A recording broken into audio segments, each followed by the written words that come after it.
Sunday special chicken বানিয়ে নেওয়ার জন্য এখানে হাফ কেজি মুরগির মাংস নিয়েছি, দুটো আলুকে নুন হলুদ মাখিয়ে রেখেছি, গোটা গরম মশলা, পেঁয়াজ, টমেটো, আদা রসুন কাঁচা লঙ্কাকে থেতো করে নিয়েছি।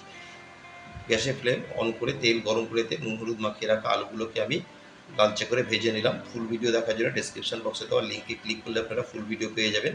ভেজে নেওয়া আলু তুলে নিয়ে ওতে দিয়ে দিলাম আমি গোটা গরম মশলা, শুকনো লঙ্কা, তেজপাতা দিয়ে ফোড়নকে আমি একটু ফ্রাই করে দিয়ে দিলাম কেটে রাখা পেঁয়াজ।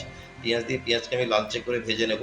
ভেজে নিয়ে এতে আমি দিয়ে দেবো কেটে রাখা টমেটো, আদা আর কাঁচা লঙ্কা থেতো করে নেওয়া রসুন দিয়ে সমস্ত মশলাকে খুব ভালো মতন কষিয়ে নেব। কষিয়ে নিয়ে আমি এতে একটা মশলার পেস্ট দিয়ে দেবো, জিরের গুঁড়ো, ধনের গুঁড়ো, লঙ্কার গুঁড়ো, নুন, হলুদের দিয়ে ভালো মতন আমি মশলার পেস্টের সাথে পেঁয়াজ আর রসুনকে টমেটোকে কষিয়ে নিয়ে এখন দিয়ে দিলাম চিকেন আর দিয়ে দেবো হচ্ছে ভেজে রাখা আলু দিয়ে ভালো মতন মিশিয়ে নিয়ে গ্যাসের ফ্লেম হাইতে রেখে 10 মিনিট আমি কভার দিয়ে রান্না করে নিলাম। 10 মিনিট পরে কভার তুলে দিয়ে দিলাম গোটা গরম মশলা আর রোস্টেড কাসুরি মেথি দিয়ে আরও 5 মিনিট রান্না করে নিলেই মাংস রেডি।